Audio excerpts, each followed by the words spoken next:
pawn shop looked me dead in my eyes and said $17 for my PS5. The economy for most of us is a struggle. I use Google Trends today just to search a couple terms just to figure out what's going on in the economy. 3 topics I searched today. I searched plasma donations, pawn shops, and free food. And when I searched those terms, they all came back with high numbers. I'm going to show you those numbers in a few, the maps of where the numbers and trends are taking place. But that's how you know we are in a state of emergency when it comes to the economy, especially for low income people or people that may have made bad decisions or people that are just struggling naturally because the cost of living is going up or just expenses has went up. Maybe they got laid off or they just missed their paycheck, things like that. So right now we are in a struggle. I feel bad for a lot of people, and this is one of the reasons I actually made this channel, especially for my 9 to 5 brothers, just to make sure that we don't get caught up in these situations on a regular basis. So if you're able to put away some money for emergency funds, some savings, maybe some investments, maybe work some overtime, maybe get a second job, or hustle on the side, maybe create some content. Um, but this is the way to go because the trends don't lie, numbers don't lie. People are searching how can they donate plasma. They are searching pawn shops so they can pawn their TVs or pawn their valuable items. They are searching for free food because a lot of people didn't get their SNAP benefits or they've been laid off or they try to feed their family, feed their kids, and they're just looking for some help. So the economy right now is a struggle for most of us. Before you think about going to that first plasma donation, let me tell you something. Nothing is wrong with giving plasma. I'm going to just tell you what I've seen, what scared me, what made me not want to go, like, just in general. Plasma, people don't know what's plasma. Plasma is basically the electrolytes, the water, all of that in your body. When you go donate, they poke you up. The blood that's coming out your body gets filtered, filtered out so that they could take the water out and then the blood returns right back to your body, so you're not really losing no blood for real. One thing I did see people do was over fucking do it. They will overdo how much they will go. Now, I'm not familiar with plasma donation, but I do know a lot of people have done it in the past. And because of the rise of cost of living, a lot of people want to donate their plasma. Yesterday, I posted a video about how fucked up it is that we have to do side hustles like DoorDash, Uber, and donating plasma. Well, yesterday I went and donated more plasma as I said I was going to. So as I'm hooked up on the table, a couple minutes in, the machine just stopped working, and then they had to disconnect me and send me home because the machine wasn't working. They weren't able to return my blood platelets or any saline to me. So they said, okay, you can't come back for a week, but you still get paid today. So cool that I got paid, but I felt like I was hit by a truck the rest of the day and this morning. So yeah, just something to watch out for. This whole donating plasma thing is definitely something that I see a lot of folks doing nowadays. They're getting like $70 per visit, maybe $30 to $70 per visit, which enables people to pay some of their rent money. Equals up to like $300-400 a month if they go a couple times a week, maybe once or twice a week. They go for a whole month, they can pay half their rent. And there's a lot of people on TikTok donating their plasma to pay their rent, pay their car note, which is silly. If you are using plasma, if you're donating your plasma to pay for a car, then that's just crazy. If I were you, I would just sell the car. I used to think donating plasma was just for other people. But when the car payment came due and the account wasn't there yet, I had to figure something out. An hour of sitting, a little squeeze and release, and suddenly I could breathe again. Just sell it. And that way you don't have a car note and you won't have to pay car insurance. You could just pay your bus fare, and it's okay. It's better than going to the plasma bank every couple weeks if you had to for a car. Now, if you got to do it for your rent, that's a whole different story. I understand that people got to do what they got to do. But if you're doing it for material things, to get your hair done or your nails done, or if you're paying your car note, I think that's silly. Obviously you got to have a place to stay. It's all about security, your food, and your health. That's the most important 3 things you need right there, right? You don't need to have a car. You could take public transportation. You don't need to have your hair done. You can do it yourself.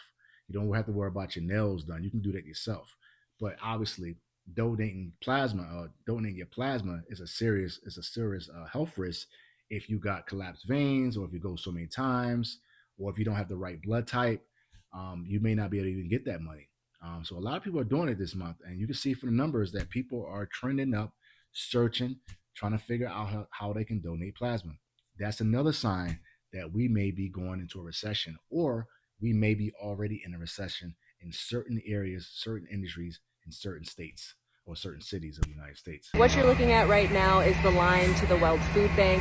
I had to speed up this video 15 times in order to get it down to 30 seconds so you can just see how long it is. And now this line is pretty unprecedented. The World Food Bank tells me this is about 2 times as long, about double the amount of people that they serve in a typical morning after the government shutdown. And because the SNAP benefits have been delayed, they're seeing an increased need. People use those SNAP benefits. They really rely on them. More than 600,000 Coloradans rely on SNAP benefits. Half of those people are children. Now, I remember back in the 80s, when there was, I would say, a recession that was under the President Reagan. I was a small child, very young at that time, but I do remember them giving out free food. I do remember the free cheese, the free peanut butter, the free flour, the powdered milk, the powdered eggs. I know a lot of you remember the same thing. And there was a struggle back then. I could see us going to that next level where they have to give out free food. And that'll enable the farmers to get a benefit, because if they provide the United States population with food, then they will reap the benefits from the government. Maybe the government will give them some type of benefits for us to get free food. Not me, but a lot of people that actually need it. So there will be a possibility that we may see government cheese again. We may see that government peanut butter again. We may start seeing them powdered eggs and that powdered milk, because there are a lot of people out there hurting. Now, I'm not judging anybody. If you put yourself in this position, I'm not the one to judge. However, I just see things going down that way, because the trends right here, these are trends where people are searching for free food. And it's a struggle out there for a lot of folks, especially for those who are not getting SNAP benefits or who just got laid off. It may be a struggle for a lot of people. So just never know what's going on out there. Left at the pawn shop, so I ended up pawning my laptop for the $80, even though it's really nothing. But I just wanted to go ahead and make my quota so I can go ahead and pay the bill, so I can have a little bit more peace of mind for today, and at least be able to sleep tonight and not have to worry about being homeless or something. He gave me a $25 interest payment on it, so when I go pick up my laptop, I got to pay him $105. But it is what it is. I got the $80 so I can use this towards my rent. When you start seeing those parking lots of pawn shops filled up, when you start seeing those lines in the pawn shop and people bringing things to the pawn shop, that's how you know things are getting bad. You start realizing maybe we're in a recession. It's a possibility we're in a recession right now. The only thing is that the unemployment rate doesn't dictate that we're in a recession right now. There may be small pockets or small industries that are in recession, but overall, the country is not in a recession right now. But when you start seeing those pawn shops, when you start seeing people going to the pawn shop a lot, when you start you're seeing your family, your friends asking, can they sell something? When you start seeing those for sale signs on cars, or when somebody's trying to sell their second gaming system, or maybe they trying to sell Jordans, or they selling hair clippers, or whatever they're trying to sell, that's how you know things are getting bad. That pawn shop, when they start selling their guns, that's when you know things are bad. And people will start selling their guns if they have to. Because, it just, things are hard for a lot of people. And people are searching where they can maybe get the best deal. They're searching different pawn shops. They're trying to see if they can and maybe sell things for a little bit higher price. And things are rough for a lot of people out there, Only in Flint, y'all, would you see some stuff like this. Like, somebody that ran right into the pawn shop, y'all. Like, what did you really think you was going to get out of that? Did you really think you was just going to ram up in there and leave with whatever you wanted? And they got the little pole barricades in the front, too. This crazy. That was crazy. People are going to do what they got to do to feed the family, though. People are going to continue to donate plasma. People are going to pawn all the items. And people are going to stand these long lines for this free food. To you 9 to 5 brothers out there, like the video, look at the other videos. You might be able to learn something. You might be able to prevent yourself from ever being in a situation where you need something. Invest in stocks, create an emergency fund, save your money, and don't buy stupid shit. Keep it Econ 100. You already know.